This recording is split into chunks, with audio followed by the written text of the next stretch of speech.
아유, 1,500원씩 매게 될 줄 믿습니다. 여기 들어가.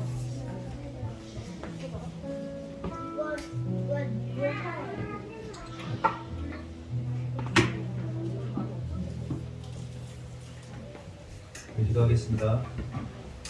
하나님 감사합니다. 거룩한 주일 우리 성도들이 주님 앞에 모이게 하시고 예배케 하시고 하나님을 찬양하며 경배하며 나아갈 수 있도록 하셔서 감사합니다.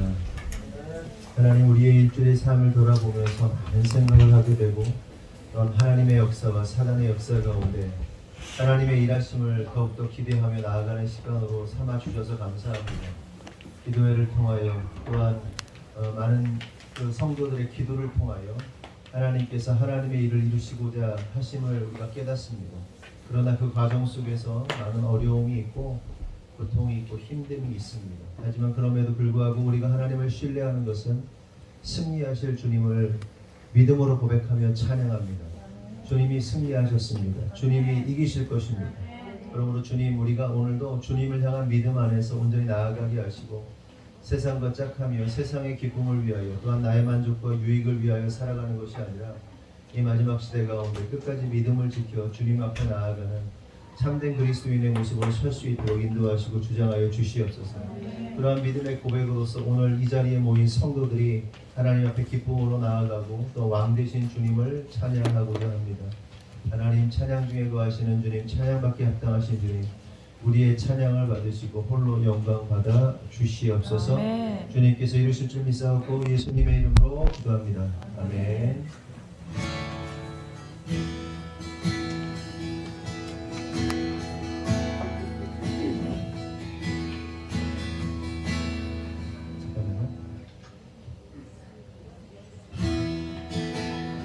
하나님 어린 양, 하나님 어린 양, 독생자 예수, 날 위해 죽으신 주님,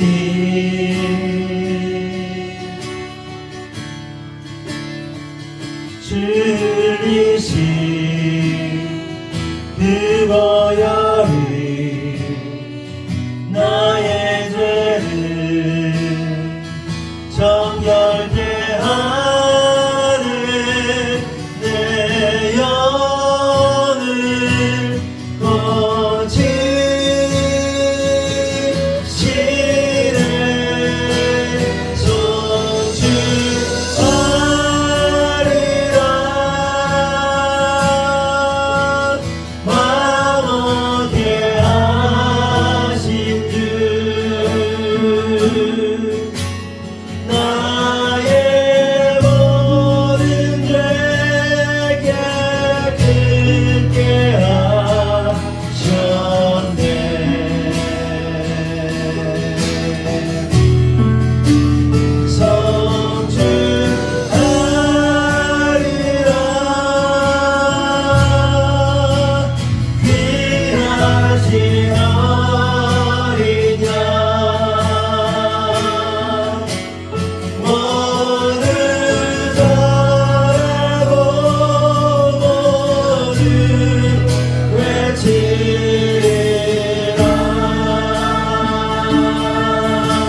찬양합니다. 하나님 어린 양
나의 삶의 문이 열렸네. 저 어둠의 권세는 이미 없네. 주 보혈의 능력으로 원수가 날 경계할 때에도 난 이롭게 설 수 있네. 난 더 이상 정죄함 없네. 난 주 보혈 아래 있네. 난 주 보혈 아래 있네. 그 피로 내 죄 사했네. 하나님의 눈은 날 거룩해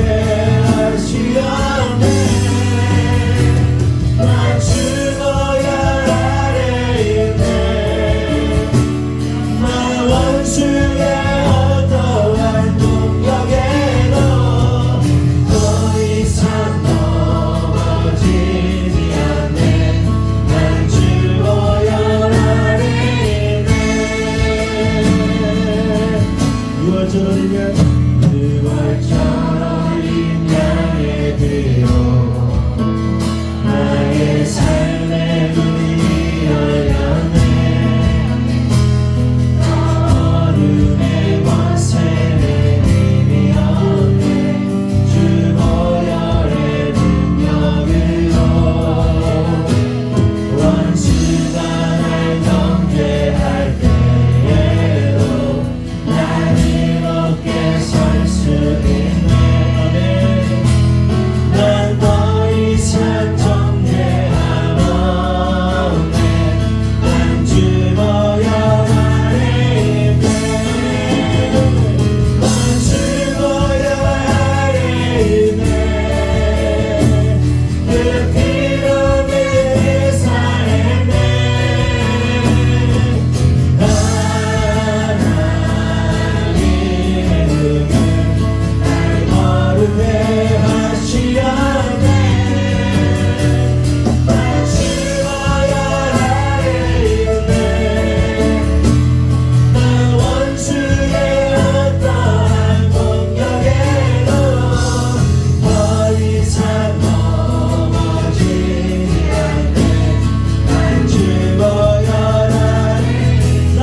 되네.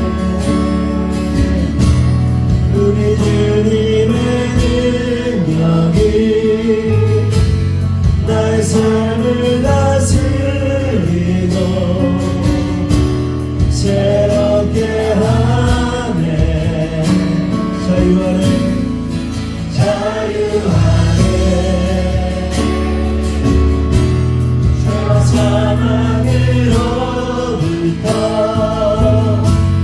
나의 삶은 변하도다. 충만하네.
우리를 향해 변함없이 은혜를 주시는 하나님 앞에 감사하며 나아가기를 원합니다.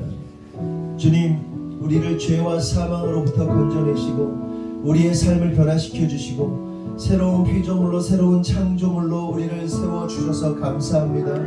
하나님, 이제는 과거의 삶으로 돌아가는 것이 아니라 세상을 향해 나아가는 것이 아니라 세상의 즐거움을 추구하는 것이 아니라 오직 주님만 바라보며 깨어 기도하며 주님 앞에 나아가는 우리가 되기 원한다고, 그런 시간 되기 원한다고 나같이 주여 한번 하고 기도하겠습니다. 주여!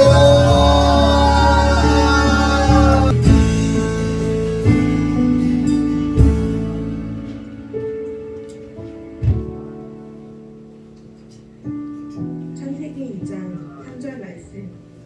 하나님이 일곱째 날을 복을 주사 거룩하게 하셨으니 이는 하나님이 그 창조하시며 만드시던 모든 일을 마치시고 이날에 안식하셨음이더라. 출애굽기 34절 21절 말씀. 너는 엿새 동안 일하여 제7일에는 쉴지니 밭 갈 때나 거둘 때에도 쉴지며. 마태복음 11장 28절에서 30절 말씀. 수고하고 무거운 짐진 자들아, 다 내게로 오라. 내가 너희를 쉬게 하리라. 나는 마음이 온유하고 겸손하니 나의 명예를 내고 내게 배우라. 그러면 너희의 마음에 쉼을 얻으리니 이는 내 멍에는 쉽고 내 짐은 가벼움이라 하시니라. 아멘. 주님, 주님께서는 태초에 6일 동안 천지 만물을 창조하시고 일곱째 날에 안식하셨습니다. 또한 저희에게 일을 하고 난 뒤에도 수확물을 거둔 땅에도 반드시 안식하실 것을 명하셨습니다. 일주일 동안 어깨 위에 올려진 세상의 무거운 짐을 내려놓고 주님께 진정 안식하고자 이 자리에 나옵니다. 저희들이 주님의 안에서 완전한 안식을 누리며 몸의 회복, 정신의 회복, 영혼의 회복을 이루기를 소망합니다. 삶 가운데 주님께 나아오는 이 시간을 세상의 그 어떤 것보다 귀히 여길 수 있는 믿음 허락하여 주시옵소서. 이 시간 주님을 만나기 위해 예배의 자리에 나온 성도들과 또한 피치 못할 사정으로 나오지 못한 성도들에게도 주님 만나 주시어 진정한 안식을 누릴 수 있게 하시옵소서. 안식일은 오직 주님이 복 주시고 거룩하라 명하신 주님의 것입니다. 코로나가 두려워서 세상의 재미에 빠져서 아직 주님을 만나지 못한 영혼들이 있습니다. 저희에게 삶 전체를 선물해 주신 주님께 일주일에 하루도 내어드리지 못하는 그 어리석음을 용서하여 주시고 그들이 속히 예배의 자리로 돌아올 수 있도록 인도하여 주시옵소서. 주님, 2022년 1차 기도회의 여정이 시작되었습니다. 시작부터 마지막까지 주님께서 보호하시고 함께하여 주시옵소서. 특별히 이번 1차 기도회는 부모 세대와 다음 세대 아이들이 함께하고 있습니다. 단 한 명도 불참하거나 투정 부리지 않고 주님과 만나는 시간을 고대하며 기도하기를 즐거이 하며 참여하고 있습니다. 기도회를 참여하는 아이들에게 이 시간이 주님을 전 인격적으로 만나는 시간 되기를 원합니다. 주님 한 명도 빠지지 않고 아이들 만나 주십시오. 예수님 만나 인생이 변화하는 영적 터닝 포인트가 되기를 원합니다. 아이들이 시간이 흘러 성인이 되었을 때 이 기도의 기간이 각인되어서 삶의 막다른 길에 막히고 고난과 역경에 처한 순간에도 내 힘이 아닌 오직 성령님께 의지하며 기도로 구하고 그 모든 것을 형통할 수 있는 엇나간 길을 걷고 있어도 다시 제자리로 돌아올 수 있도록 인도하여 주시옵소서. 아이들이 죄와 싸울 때 성령님께서 붙잡아 주시고 가르쳐 주시옵소서. 이 기도회를 통해 축복해 주시고 응답해 주실 주님 미리 감사드립니다. 더 깊은 부르심으로 더 높은 부르심으로 인도하시고 저희를 사용하실 주님의 일하심을 응원하고 찬양합니다. 주님 인도하여 주시옵소서. 주님 3월에는 대통령 선거가 있습니다. 나라의 리더를 결정하는 중요한 시기입니다.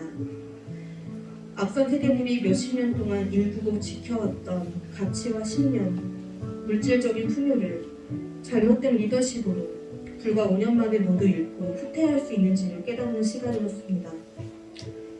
부모 세대의 나라에 대한 무관심과 무지로 다음 세대들을 볼 낯이 없습니다. 세상의 끝자락에 이 나라의 정치인들을 보고 있으면 더 이상 기대할 것도 바랄 것도 없습니다. 서로가 각자 오물을 뒤집어 쓰고 누가 덜 더러운지를 논하고 있습니다. 주님, 부디 대한민국 국민들이 깨어나서 똑같은 실수를 되풀이하지 않도록 올바른 지도자가 나라를 이끌어가기를 소망합니다. 세상의 지식과 신념은 변하지만 우리가 진정으로 신뢰할 것은 변하지 않는 진리의 하나님입니다. 주님 신뢰하며 복음 위에 세워진 대한민국 다시 한번 인도하여 주시옵소서. 마지막으로 목사님과 목사님 가정 위하여 기도드립니다. 주님 단위에 세우신 이호성 목사님을 축복하여 주시옵소서. 말씀을 준비할 때 피곤치 않도록 육신의 강건함을, 말씀을 선포하실 때 영과 혼의 강건함을 주시옵소서. 또한 지혜와 지식으로 다음 세대를 가르치고 길러내는 공부방과 학원 사업을 주님의 보혈로 덮어 보호하여 주시옵소서. 주님께 드려지는 예물과 헌신이 새어나가지 않도록 목사님과 사모님의 사업장뿐 아니라 성도들의 사업장과 가정 가운데 악한 영 틈타지 못하도록 천군천사 지키시고 보호하여 주시옵소서. 교회를 위하여 기도하는 중보 기도자들의 기도가 끊어지지 않게 하시고 아멘. 봉사와 헌신과 가르침의 수고를 아끼지 않는 선생님들에게도 동일한 축복 부어주시옵소서. 아멘. 목사님과 사모님이 예비하신 사역에 소홀함 없도록 그 가정에 근심과 걱정이 없게 하시고 아멘. 그 가정의 자녀 휘민, 한비, 슬비, 눈동자처럼 보호하여 주시고 아멘. 지켜주시옵소서. 노력한 만큼 좋은 열매 보게 하시고 아멘. 통찰력과 분별력 허락하여 주시옵소서. 아멘. 때에 따라 필요에 따라 훌륭한 선생님과 훌륭한 지도자 만나게 하시고 아멘. 성업과 인성에 도움될 수 있는 아름답고 건강한 학창시절, 유년시절 만들어갈 수 있는 올바른 친구들, 믿음의 동역자 만나게 하시옵소서. 아멘. 교회의 다음 세대를 넘어 그 자녀의 자녀까지 천대까지 이어지는 하나님의 축복이 흘러가기를 믿음으로 소망하오며 아멘. 이 모든 것을 계획하셨고 예비하셨고 이루실 예수님의 이름으로 기도드렸습니다. 아멘.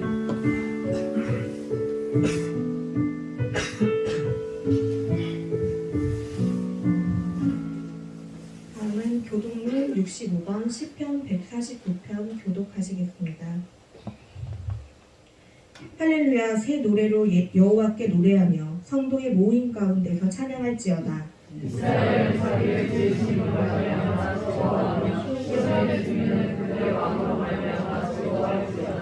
춤추며 그의 이름을 찬양하며 소고와 수금으로 그를 찬양할지어다.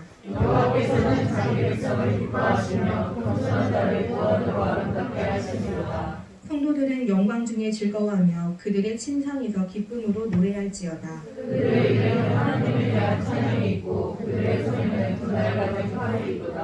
이것으로 문나라에 보수하며 민족들을 벌하며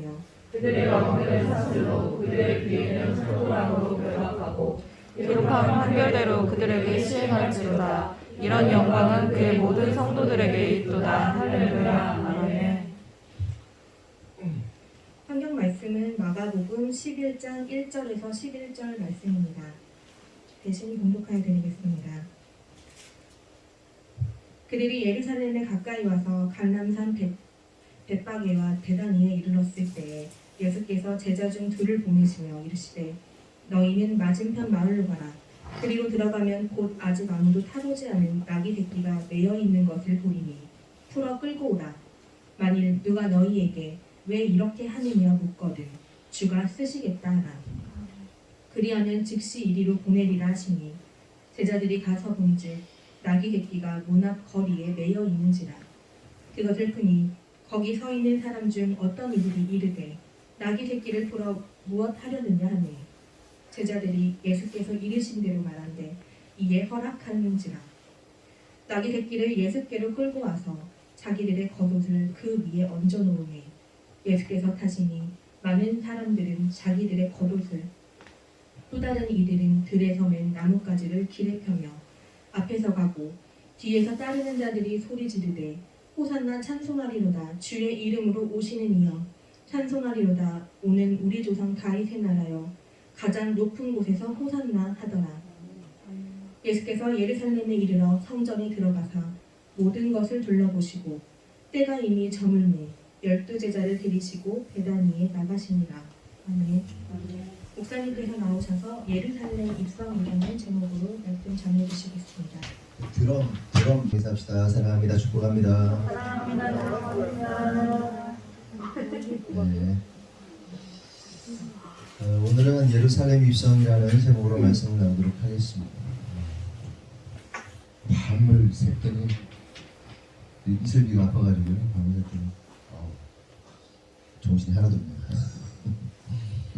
드디어 예수님께서 예루살렘으로 이제 들어가시게 됩니다. 그런데 수차례 나눈 것처럼 예수님께서 예루살렘에 들어가시게 되면 무슨 일이 일어난다고 그랬죠? 예수님이 예루살렘 가면 고난당하시고 실현당하시고 십자가에 죽으시는 그 죽음, 십자가의 죽음이 기다린다고 말씀드렸습니다. 그런데 흥미로운 사실은 이런 예수님의 말씀과 다르게 놀랍게도 수많은 인파들이 예수님을 환호하면서 호산나 호산나 다윗의 자손이여 찬송하리로다 라고 외치면서 맞이했다는 겁니다. 예수님이 제자들에게 예루살렘 입성을 야 나 죽어 잡혀가 제사장한테 팔릴 거야. 제사장들이 붙잡아갈 거야. 서기관들이 바리새인들이 잡아갈 거야. 그래서 이방인 넘겨줄 거야. 나 죽을 거야. 그 얘기 한 거 아니에요. 그 얘기 하니까 제자들 듣지도 않았잖아요. 들었어도 못 들은 척했잖아요. 너무 무서워서. 근데 정작 예수님이 예루살렘에 딱 입성하니까 무슨 일이 일어나는 겁니까? 사람들이 난리가 나는 거예요. 호산나 호산나 찬송하리로다 막 난리가 난 거죠. 수많은 인파들이 모여가지고. 그러니까 예수님께서 여기서 이제 그런데 여기서 우리가 이제 알 수 있는 사실은 뭐냐면 예수님께서 예루살렘으로 향하고 있는 그 발걸음은 사실은 무슨 발걸음입니까? 죽음의 발걸음인데 제자들을 포함한 사람들은 이러한 사실을 전혀 이해하지 못한 채 환호하고 있다는 사실을 우리가 깨달을 수가 있습니다. 그러니까 여러분 어떤 사람이 생각해도 예수님은 이제 사실 사형장으로 가는 길인 거예요. 사실은 그 길 자체가 죽음의 길. 그 예수님은 사형수잖아요. 사형수가 걸어가는 그 길 가고 있는데 사람들은 아무것도 모르고 자식 새끼들이라는 것들이 와 우리 아빠 지나간다 우리 엄마 지나간다 그래서 춤추고 난리치고 있는 모습하고 똑같은 겁니다.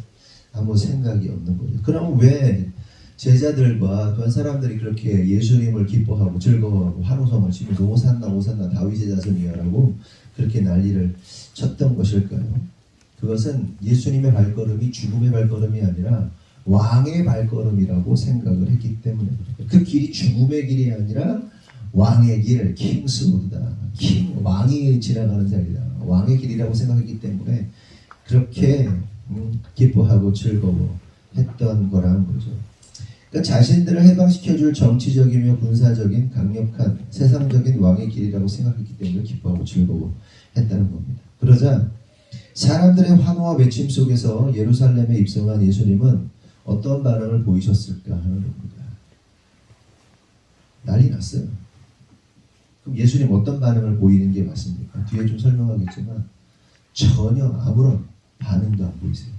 이들이 왕을 찬양하건 말건 호산나를 외치건 말건 아무 관심 없어요. 일체 관심이 없고 결국 예수님께서 성전 안을 쑥 보시더니 12제자를 데리고 베다니로 나가셨다. 이렇게 성경은 기록하고 있습니다. 그리고 그 다음 날 성전 정화 사건이 일어나게 되는 거예요. 예루살렘 입성하자마자 백성들 환호 다 무시하고 그냥 성전 가서 쑥 둘러보더니 나와요. 그리고 다음 날 성전 정화 사건이 일어났다. 1절에서 6절 한번 보겠습니다. 다 같이 한번 읽어볼게요. 1절에서 6절 시작.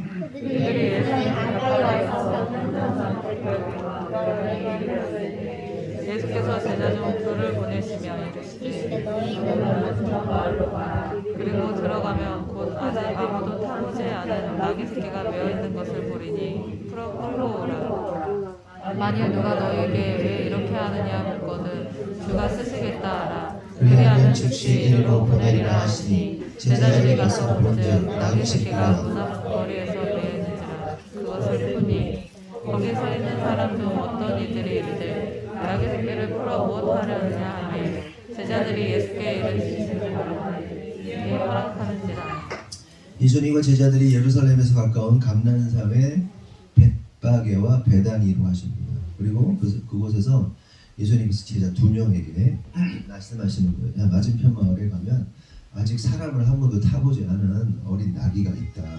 그 나귀를 풀어서 끌고 와라 이렇게 말씀하시는 거예요. 그러면서 만약에 누가 왜 가져가냐 이렇게 말하면 주께서 쓰시겠다 하라 이렇게 전하라 이렇게 말씀을 하신 겁니다. 그렇게 말씀에 의지하여 제자들이 맞은편 마을에 가서 나귀를 끌고 가려고 하자 주인이 묻는 거예요. 왜 가져가요? 그랬더니 주께서 쓰시겠다 이렇게 말하자 주인이 이런 방구하지 않고 허락을 하게 됩니다. 여기서 우리가 한 가지 생각해 볼 사실이 있습니다. 그것은 이 나귀의 주인은 어떤 마음을 가진 자일까? 다른 말로 하면 어떤 신앙을 가지고 있었던 자인가를 우리가 좀 살펴보고 생각해 볼 필요가 있다는 겁니다. 여러분 한번 생각해 보세요. 두 눈 여러분이 시퍼렇게 뜨고 있는데 여러분 잠깐 차 이렇게 세워놨어. 잠깐 세워놓고 잠깐 편의점 갔다 왔는데 어떤 사람이 쫙 와. 아무렇지도 않겠지. 문을 탁 열고 운전석에 탁 타요. 시동을 걸고 가려고 그러는 거예요. 그럼 여러분 어떻게 할 겁니까? 박수나 먼저 어떻게 할 거예요? 네? 뭐라고? 물어봐요. 왜 그러시냐고? 참 매너가 좋으시네. 강집사님은 어떻게 하시나요? 역사님.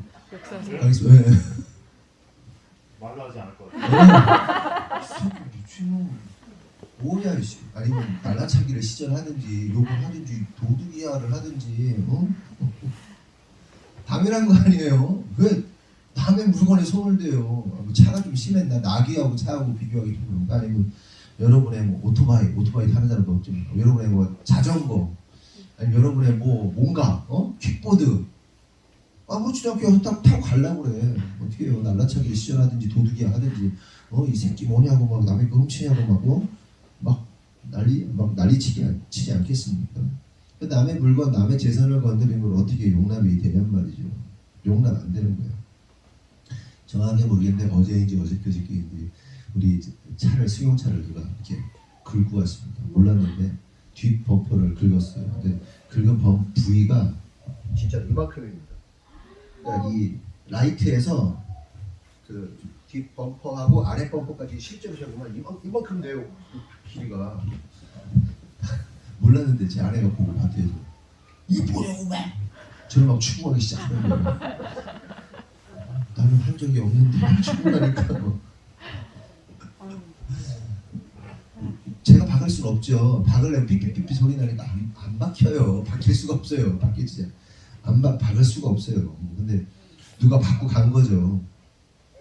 블랙박스를 갔는데 주차 중에는 이렇게 녹화가 안 되더라고요. 좋은 차들은 주차 중에도 녹화가 되잖아요. 근데 이제 배터리 때문에 녹화가 안 되더라고요. 그래서 그랬어요. 벌써 이렇게 딱 지웠더니 스크래치가 이제 조금 거의 웬만한 거 지워주고 조금 남았는데 그래도 걱정하지 않는 것은 왜 걱정을 안 할까요? 우리에게는 누가 있죠? 우리 유 집사님이 있으니까. 집사님 페인트 이만큼만 발라주세요. 그러니까 그거 누가 내 거 조금만 상해를 입히고 조금만 건드려도 막 열폭하고 제가 과호흡이라는 걸 처음 경험해봤습니다. 집사님이 하도 뭐라니까 마트에서 과호흡이었어요. 막 뭐라 그래가지고 뭐 이렇게 되는 거예요. 막 심장이 뛰면서 처음 경험했어요. 야 이러다가 죽을 수도 있겠구나. 내 몸이 이 정도로 약해졌구나.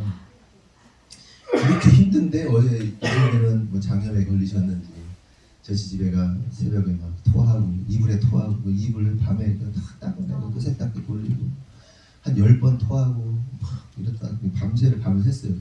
지금도 뭐 그러고 있는데 그러니까 목이 지금 가고 막 제가 무슨 정신으로 설교하고 있는지 모르겠습니다. 어쨌든 누가 자기 재산 건드리면 용납이 안 되잖아요. 근데 누가 내 나귀를 가져가냐? 나귀라는 것이 굉장히 힘이 있는 짐승이잖아요. 그래서 짐을 옮기고 오늘날로 말하면 이 포터입니다. 포터. 우리 많았어 왜 포터 우리 강문수 전화하지 마세요. 뭐라고 아주 얼굴 보기 힘들어. 맨날 잣대야. 맨날 자면 어떻게 해요? 문자 좀 보내세요. 단체 문자 지금 합격하세요. 빨리 오라고. 지금 시작. 빨리 하세요. 설교하면 설교할 테니까 들으시면서 보내세요. 빨리 오라고. 뭐 하는 거예요?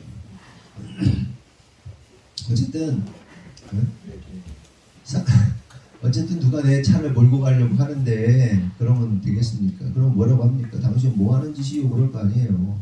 근데 상대방이 그러는 거예요. 우리 주인님께서 쓰시겠다고 하셨습니다. 그러면 여러분 어떻게 할 거예요? 여러분 우리 주인이 우리 사장님이 쓰시겠다고 하셨습니다. 그럼 여러분 뭐라고 할 거예요? 혜린아 너 뭐라고 그럴래? 황당하면 뭐라고 해요? 요즘 애들 뭐라고 어쩔 TV 저쩔 TV 찾아봤어요. 그때 어쩔 TV 저쩔 TV 안물 TV 안궁 TV 뇌절 TV 우짤레미 저짤레미 코르고 빙뽕 지금 하나 쭉 캐킹만 쭉 계속 있어요. 막 어마어마하게 있더라고. 이게 이만큼만 제가 뭔 상관이야 네가 뭔데 내 거 가져가냐 이거지. 응? 그런데 여러분 우리가 신앙생활하는 거는요 이런 경우들이 종종 있습니다. 하나님을 사랑하고 하나님의 뜻대로 살려고 하잖아요. 그러면 하나님께서 이런 황당한 요구를 하실 때가 어처구니 없고 어이없는 일들을 많이 경험합니다. 하나님께서 감동 주심으로 무엇을 요구하시거나 무언가를 순종하기 원하실 때가 있단 말이에요. 그것이 여러분의 돈일 수도 있고요. 시간일 수도 있고요. 여러분의 마음일 수도 있고 헌신일 수도 있고 봉사일 수도 있고 인생 전체일 수도 있습니다. 그런데 이때 이러한 하나님의 요구하심 앞에서 우리는 당황하게 되고 망설이게 되고 때때로 거절하고 불순종하게 되는 경우들이 많죠. 그럼 왜 불순종하고 거절하게 되는 겁니까? 하나님이 감동 주셨는데 순종하지 못하고 반응하지 못하는 이유가 뭐예요? 하나님이 어떤 분이신지를 잘 알지 못하기 때문에 그런 거예요. 아니면 하나님에 대해서 알기는 아는데 배우긴 배웠는데 그 하나님을 지식으로만 알고 믿지 못하기 때문에 그렇습니다. 여러분 한 번 순종하면 끝까지 순종하는 거예요. 네? 내가 원하는 소기의 목적이 이루어지면 그때부터 불순종하는 거 아니에요. 쓰레기고. 하나님이 여러분에게 응답하셨어요? 하나님이 여러분의 삶을 바꿔주셨어요? 어떻게 해요? 끝까지 순종해야지. 여러분이 원하는 거 얻어냈으니까 확 돌아서 이건 세상 사람들도 안 하는 거예요. 세상 사람들 중에도 누군가에게 나한테 잘해, 열심히 해. 그래서 진짜 내가 뭔가를 이렇게 좀 흘려 보내줬어요. 그것들이 언제 그랬냐는 듯이 확 돌아서고 먹튀하는 것들 있죠. 쓰레기 새끼들. 무슨 인지 알아요? 그러면 안 돼요. 그런 사람들이 많아. 그런 사람들. 근데 그냥 대부분 그래. 인정하자는 얘기가 아니라 대부분 많이들 그래. 그러지 말자는 거지. 수요일날 말씀드렸죠. 하나님께 북이스라엘이 여로보암이 유사종교 만들었는데 하나님께서 원치 않으셔서 어떻게 해요? 남유다에 있는 북이스라엘에 있는 여로보암을 경고하기 위해서 남유다에 있는 무명의 선지자를 하나 세워요. 가가지고 거기에 여호와의 말씀대로 그게 무슨 뜻이에요? 하나님께서 내가 명령한 대로만 해 이런 뜻이고 그리고 실제 자기가 하나님이 명령한 대로 해냈다는 것을 그 10절 가운데 하나님의 말씀 여호와의 말씀대로 6번이나 반복적으로만 그 사람이 갑니다. 여로보암한테 제사 드리고 있는 가짜 제단에서 제사하고 있는 막 여로보암 막 난리쳐요. 막 여로보암이 너 뭐 참아라는 손이 막 말라버려 막. 근데 하나님이 그러면서 뭐라고 그랬어요? 뭐 거기 가서 먹지도 마. 거기 가서 마시지도 마. 그리고 갔던 길을 그 길로 가지도 마. 하나님 말씀하셨어요. 다 지켰어요. 여호와의 말씀대로 지켰어. 그리고 돌아오는데 갑자기 북이스라엘의 한 선지자를 만납니다. 이 사람은 타락한 선지자예요. 이 선지자가 이 남유다의 선지자가 여로보암 왕한테 그 엄청난 일을 했다는 소식을 듣고 만나기를 원했어요. 교제하기를 원했어요.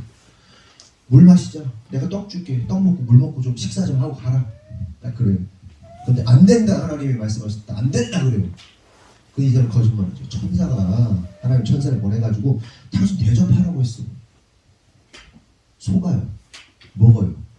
식탁의 자리에서 어떻게 됩니까? 갑자기 이 두 사람의 운명이 바뀌어요. 하나님께 쓰여졌던 이 유다의 선지자가 어떻게 됩니까? 하나님의 신이 떠나요.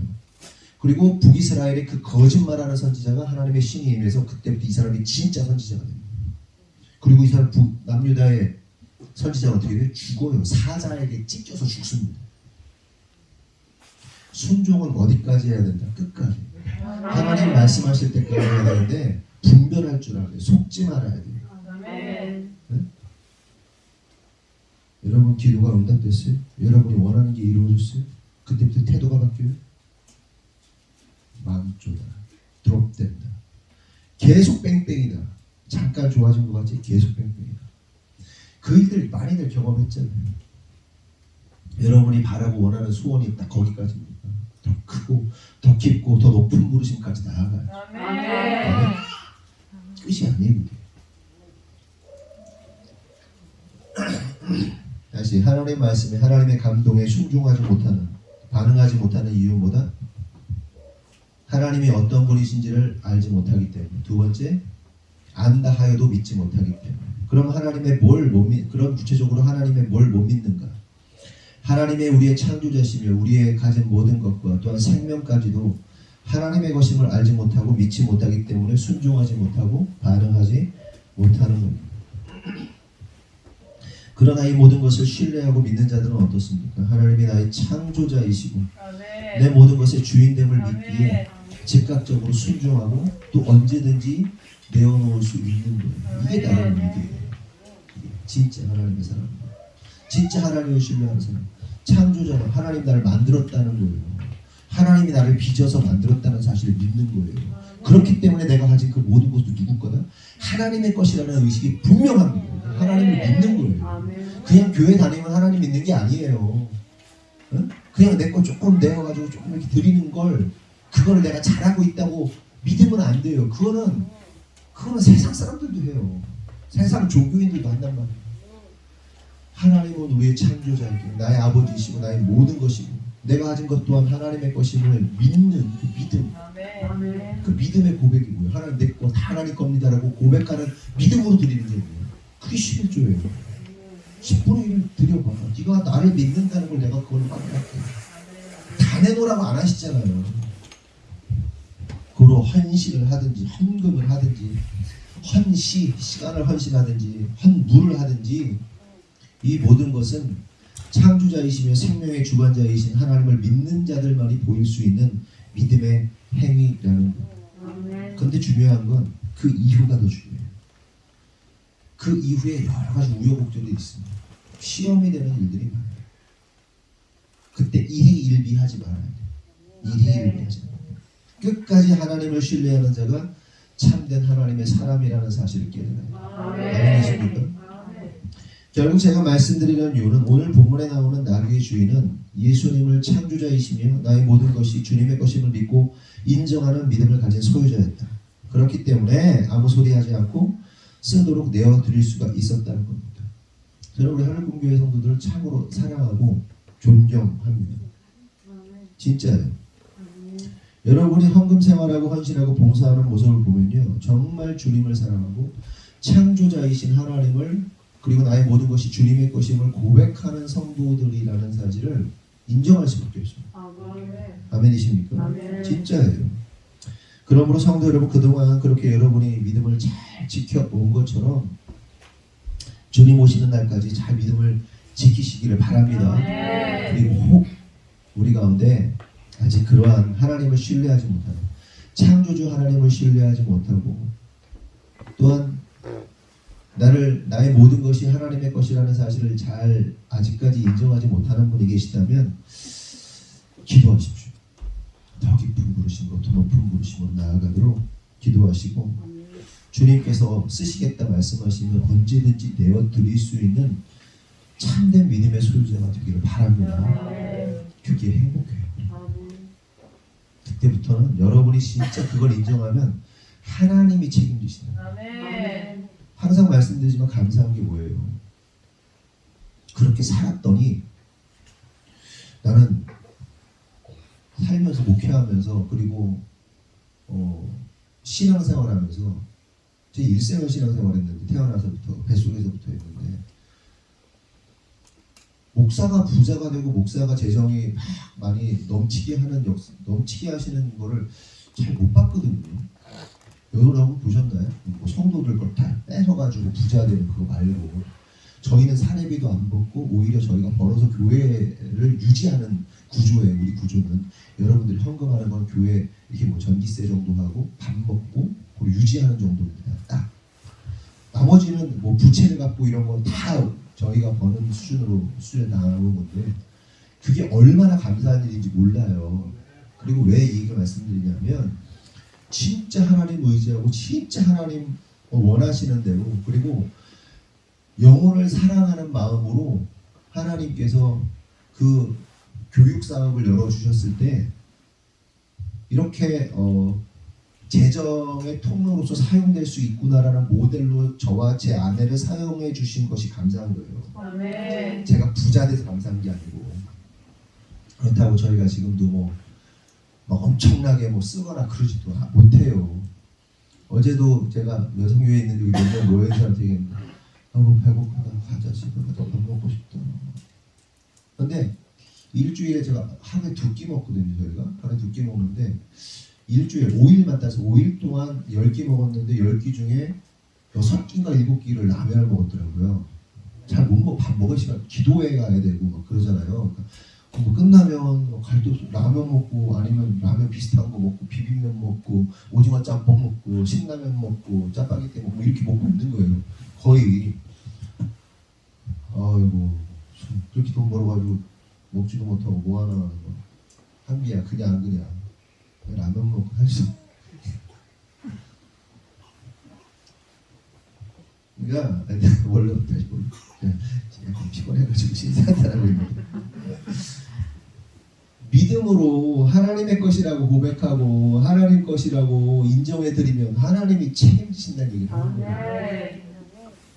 뵙지 말라고. 진짜 신뢰해보라는 거예요. 진짜로. 그렇게 신뢰하는데 안 돼? 안 되면 그때 와. 안 하니까 안 되는 거지. 해보세요. 믿음의 도전을 해보세요. 진짜 신묘 막측한 방법으로 역사하세요. 전혀 변화되지 않을 것 같은 그 상황들, 환경들 하나님 뒤집어 버리세요. 그리고 이렇게 뒤집어 놓으시면요, 그때 잘 준비하세요. 하나님이 더 쓰시도록. 박 원장님 잘 준비하세요. 네? 잘 돈 아끼고 다음 비즈니스, 다음 스텝으로 나아가시도 재정도 잘 모으시고 아끼세요. 진짜로. 이 기회를 또 잘못 사용하면요, 들어.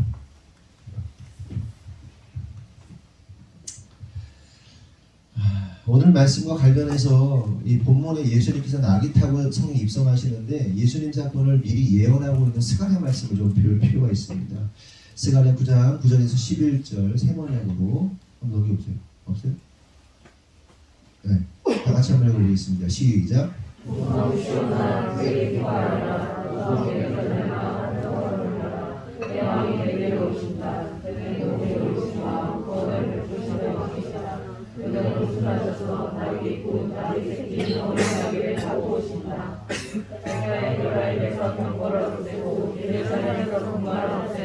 전쟁할 때 쓰는 활도 거꾸로 한다. 그 왕은 이방 민족들에게 평화를 선포할 것이며 그의 다스림이 이 바다에서 저 바다까지 유브라데스까지 끝까지 이를 것이다.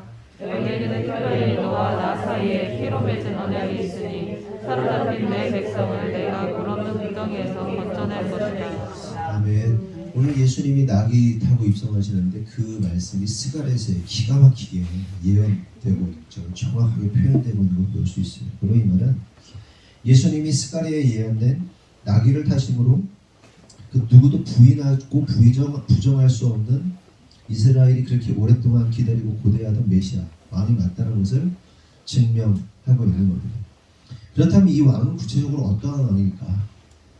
에브라임에서 병거를 없애고 예루살렘에서 군마를 없애며 전쟁에 쓰는 활을 꺾는 분이다 이렇게 말씀하십니다. 그뿐 아니라 그 왕은 이방 민족들에게 평화를 선포할 것인데 그의 다스림이 이 바다에서 저 바다에까지 그 유프라테스 강에서 땅 끝까지 온 세계에 이를 것이다 라고 말합니다. 그러니까 그 왕은 단지 이스라엘의 적들을 물리쳐 이기는 정도의 왕이 아니라 온 인류 가운데 무기와 전쟁 자체를 없애버리시는 모든 나라와 민족을 구원하시는 평화의 왕이시라는 거예요. 아멘이십니까? 그런데 문제가 뭐예요? 오늘날 유대인들은 이러한 열방의 왕 되신 예수님을 인정할 수가 없어요.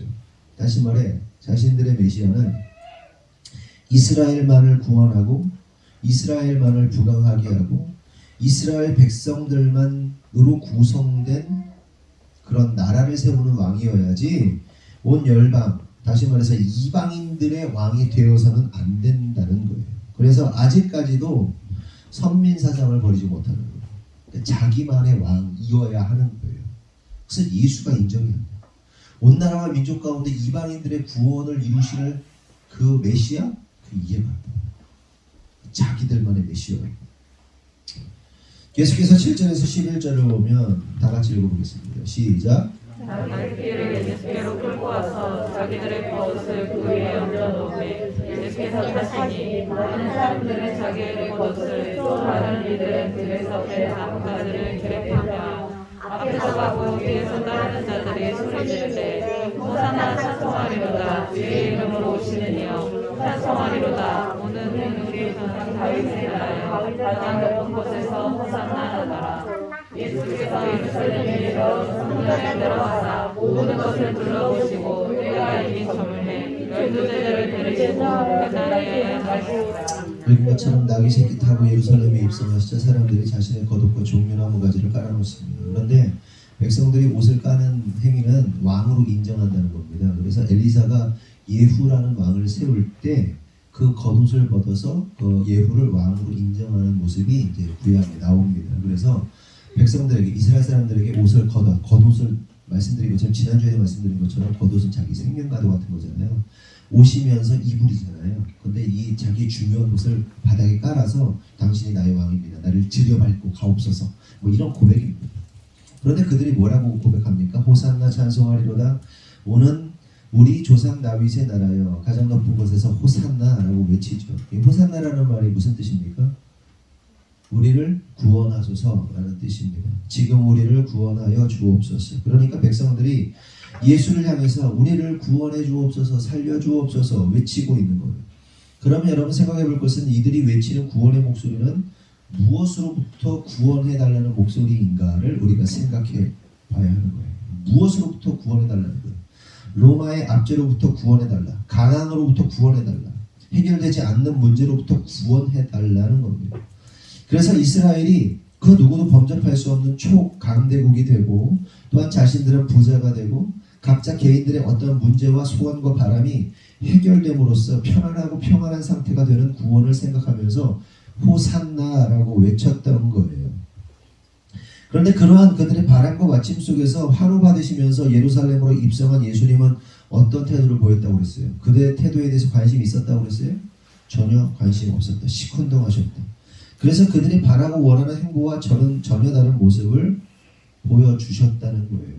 관심 없어. 나는 성전 잠깐 보고 나가겠다 이거예요.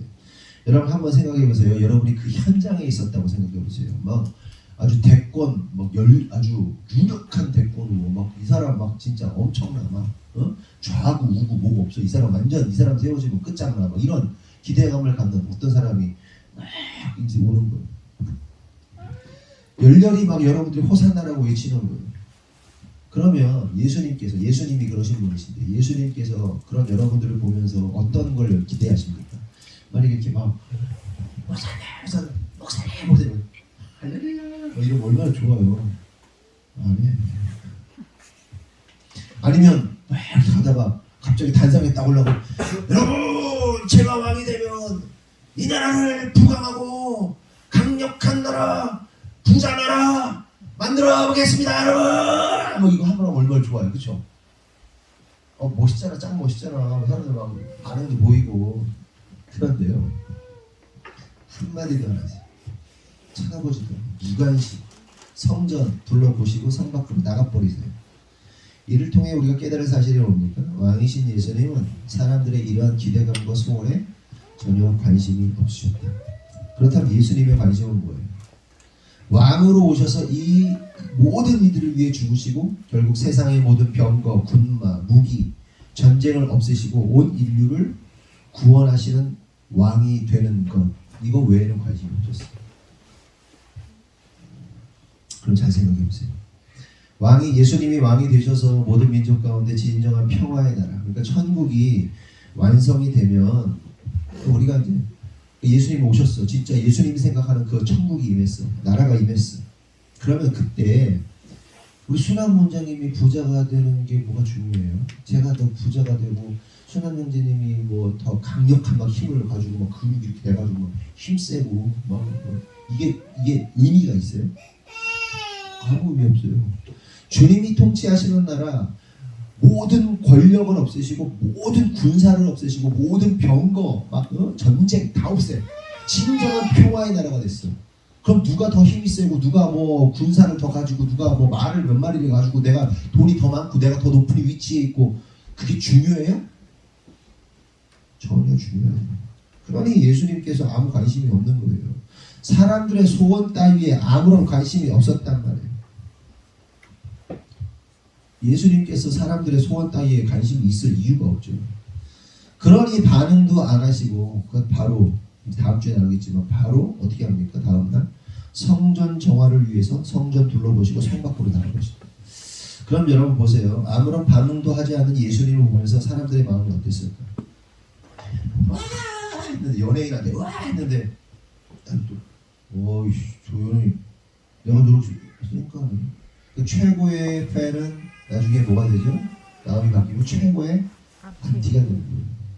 그러니까 사랑하는 감정과 미워하는 감정이 극단에 있잖아요. 그런데 그게 바뀌면 똑같이 되는 거예요. 내가 이만큼 사랑했는데 이만큼까지 사랑했는데 내가 저런 마음 변했네? 배신감을 느꼈어? 그러면 요만큼 배신의 감정을 느끼는 게 아니라 이만큼 올라간 만큼 이만큼 느끼는 거예요. 근데 똑같은 거라고 그랬죠. 그렇죠? 오른쪽 끝하고 왼쪽 끝하고 똑같은 거라고 그랬죠. 가봐 끝까지 가봐 만나 똑같아요. 똑같은 거예요. 예수님에 대해서, 그런 무관심한 예수님에 대해서 사람들은 실망했습니다. 아니 열받았어요. 우리 백성들 무시하는 건 잔뜩 화가 났죠. 그러자 실제로 예수님을 환호하던 그 무리들이 뭐가 됩니까? 폭도가 돼버려요. 예수님을 환영하던 자들이 고스란히 어떻게 돼요? 예수님을 죽이라고 외치는 폭도가 됩니다. 여기서 우리가 한 가지 깨달을 사실이 있어요. 예수를 나의 만족과 유익을 위한 수단으로 이해하는 자들, 곧 예수에 대한 잘못된 이해함과 잘못된 바람을 갖는 자들은 결국 배신감에 빠질 수밖에 없어요. 그래서 예수를 죽이는 폭도가 됩니다. 여러분 예수님 제대로 이해가 됩니다. 예수님을 제대로 이해하고 예수님이 어떤 분이신지를 제대로 파악하고 믿어야 되는데, 그리고 그분에 대해서 헛된 바람을 가지고 헛된 기대감을 가지고 있으면 어떻게 돼요? 그 믿음이 폭도로 변한다니까요. 죽이는 자가 된다니까요. 따르는 자가 아니라.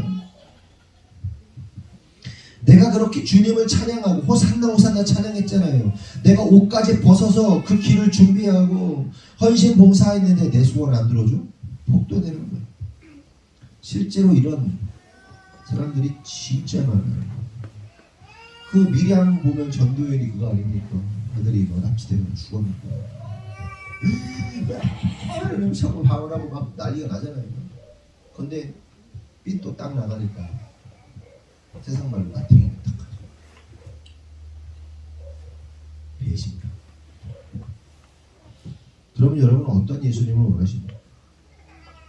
당시 유대인들처럼 자신의 가난과 고통 그리고 문제를 해결해주고 해방시켜줄 메시아를 원하십니까? 아니면 아무 말 없이 하나님의 뜻을 이루기 위해 십자가에서 죽으시고 부활하신 세상적으로 보면 무능력한 그 예수님을 원하십니까? 저와 여러분이 바라기는 저와 여러분이 비록 세상의 관점으로 볼 때 무력하게 십자가에서 죽으시고 십자가를 지고 죽은 것 같지만 결국 부활하시고 하늘에 오르사 하나님 우편에 계셔서 산자와 죽은 자를 심판하러 다시 오실 왕이신 예수님을 원하는 저와 여러분 되기를 예수님의 이름으로 축원합니다. 강력한 왕을 원하지만 진짜 우리가 바라고 원해야 될 예수님은 십자가에서 죽으신 거죠. 그래서 우리가 마지막으로 생각해 볼 것은 예수님께서 이 땅에 왕으로 오셨는데 어떠한 왕으로 오셨는가? 아시다시피 평화의 왕으로 오셨습니다. 누가복음 2장 14절을 보면 지극히 높은 곳에서는 하나님께 영광이요 땅에는 하나님이 기뻐하신 사람들 중에 평화로다. 평화의 왕이요. 그리고 아까 읽었던 스가랴 9장 10절 11절에도 보면 그 왕은 이방 민족들에게 평화를 선포할 것이며 라고 정확하게 기록하고 있습니다. 계속 말씀드리지만 예수님은 병거와 군마와 팔을 꺾으심으로 민족들에게 평화를 선포하시는 평화의 왕입니다. 그래서 오늘 왕이신 예수님께서 입성하고 계신 그 예루살렘은 상징적으로 볼 때 평화의 도성입니다. 평화의 성읍이에요. 그런데 아이러니하게도 당시 예루살렘의 상황은 로마 제국이 무력으로 통치하고 있었던 상황이죠. 그리고 이스라엘의 제사장들과 고관들은 그런 로마와 손을 잡고 함께 평화를 공고히 했다는 거예요. 이해되세요? 예수님이 평화의 왕으로 오신 거예요. 근데 당시 정치적 상황은 뭐예요? 세계의 상황은 뭐예요? 로마 제국이 이스라엘뿐만 아니라 이 지역, 근동 지역 전체를 다 장악하고 있는 상황이란 말이에요. 그런데 이 이스라엘이 평화를 누리고 있고 로마 제국이 평화를 누리고 있었는데 이스라엘이 평화를 누리게 되고 있는 그 전의 모습은 뭐냐면 이스라엘의 제사장들, 종교인들, 그리고 고관들, 사내들인 공회 의원들, 이런 사람들이요 로마의 통치자들과 이게 커넥션이 있었어요. 그래서 억지로 이 평화가 유지가 되고 있었던 거예요. 그런 세계 속에서 평화의 왕이신 예수님이 딱 등장한 거예요. 그러니까 이게 무슨 일이냐? 예수 그리스도의 평화와 로마의 평화가 이제 갈등하게 되는 양상이 펼쳐지게 됩니다. 이게 진리 대결이죠, 진리 대결. 뭐가 진짜 평화냐는 거예요. 로마의 평화와 예수 그리스도의 평화.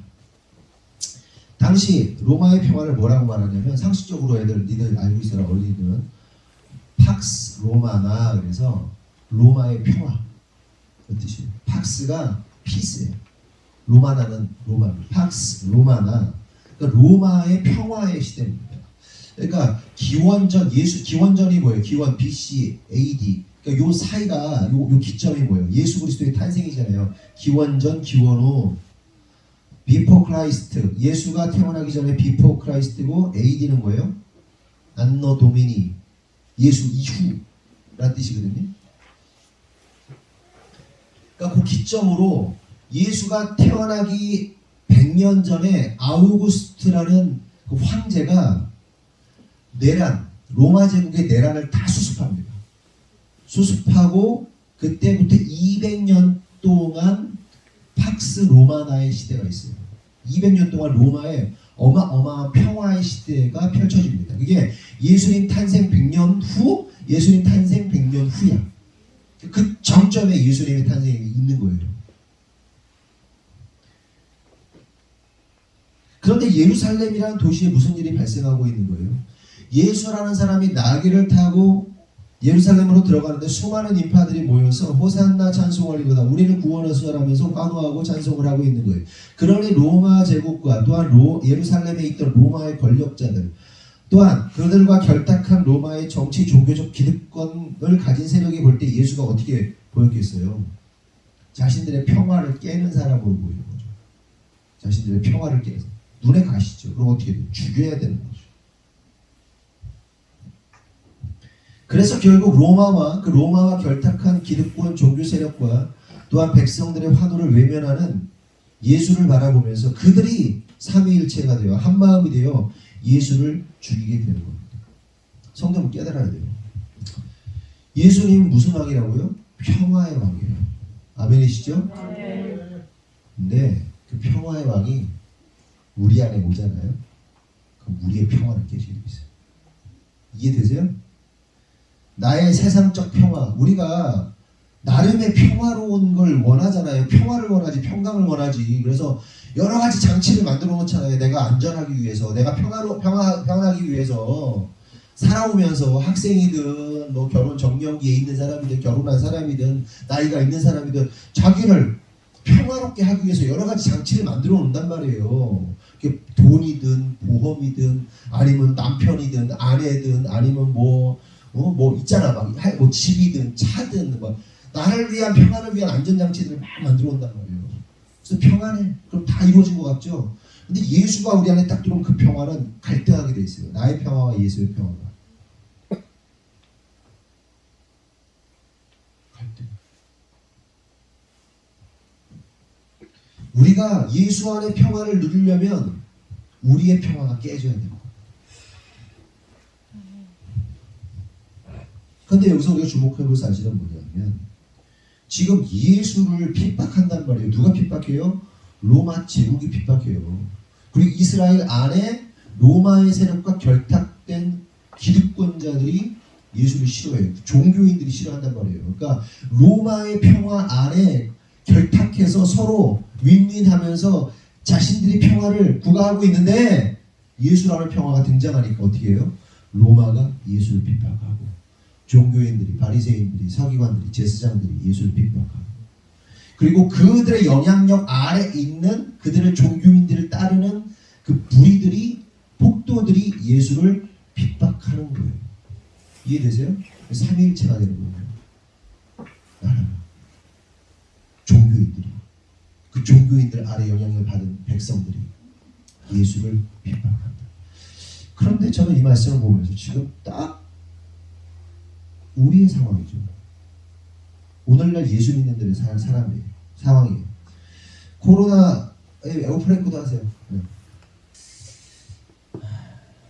결국 세상은 그리스도와 그의 몸된 교회와 성도들을 미워합니다. 근데 이를 통해서 우리가 깨달을 사실은 뭐예요? 우리가 예수를 믿기 때문에 핍박을 받고 있다는 그 사실. 그게 뭐예요? 참 그리스도인이라는 사실을 증거해 주는 거예요.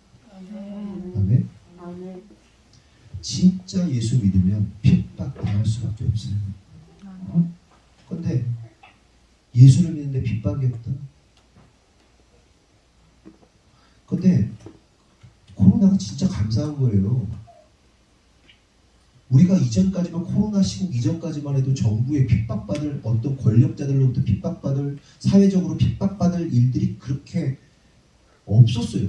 그냥 분위기만 뭐 개독교 뭐 이런 욕이나 좀 먹었지 분위기 자체 경멸 이런 거를 받아본 적이 없는데 진짜 전 세계적으로 이러한 경멸과 핍박과 고난을 받아보는 경험은 우리 세대에 이걸 하고 있다는 것이 진짜 감사한 거예요. 뜬구름만 잡는 얘기였단 말이에요. 고난과 시험 핍박은 뭐 안 믿는 집에 뭐 어떤 형제가 그런 경우도 있지만 진짜로 그냥 핍박만 이 핍박.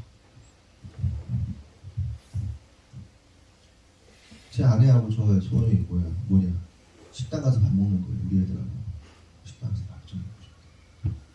맨날 밀키트만 사고 그냥 밥 해먹고 뭐 김하고 뭐 라면 먹고 응? 요즘에는 기도회라 바빠서 밀키트도 못 먹어야 돼요. 그런 상황에서 나를 잘해주는 거 참 먹고 싶다. 이거 하나 거든요. 이것도 핍박이죠. 그러면 성도 여러분 말씀 마칩니다.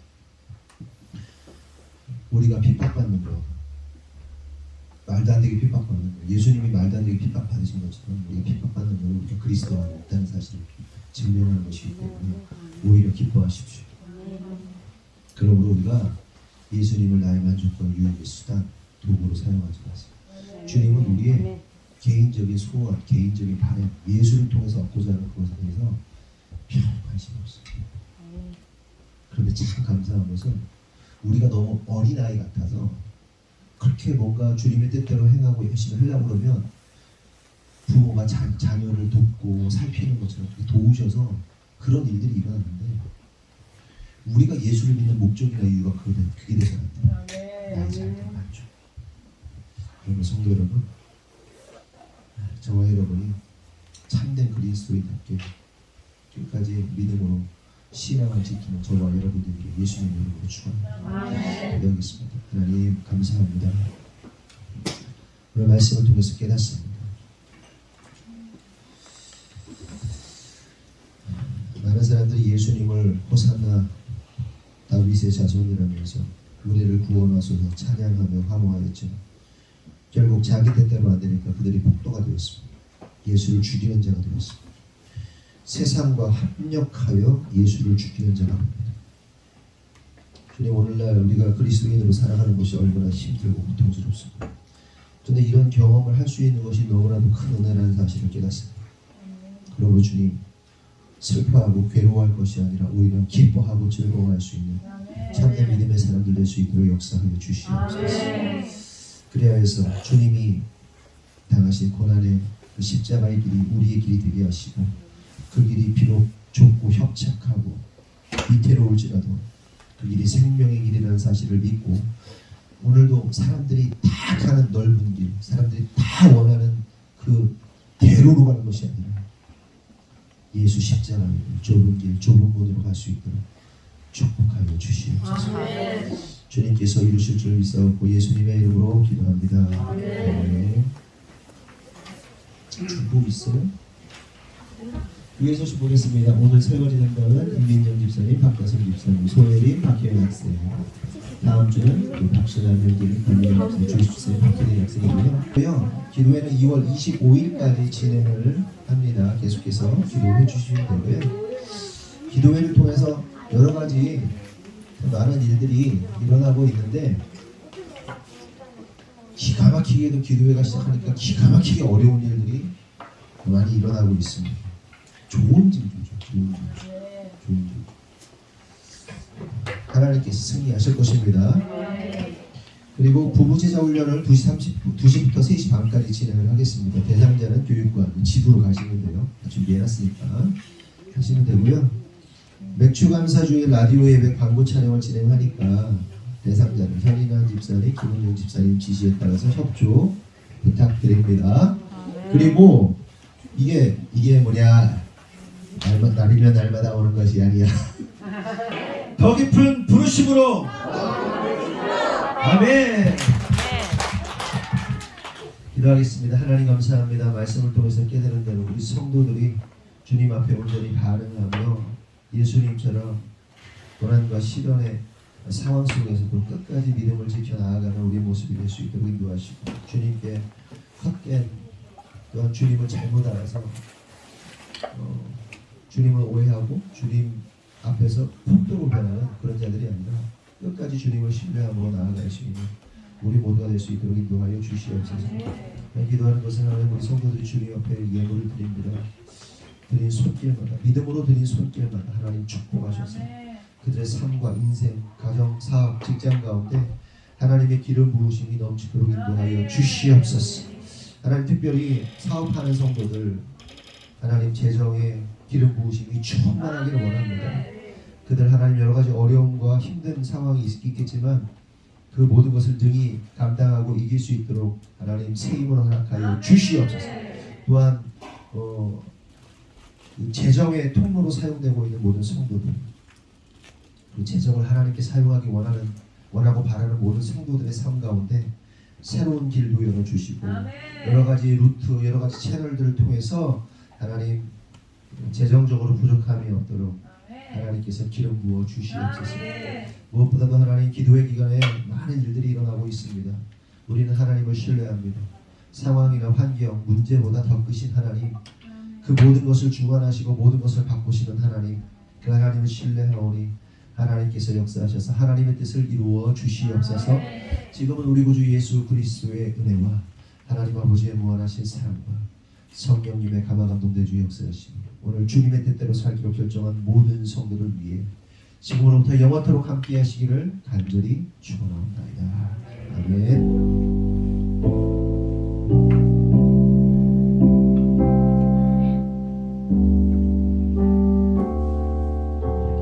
다시 한번 하나님께 영광을 드립니다.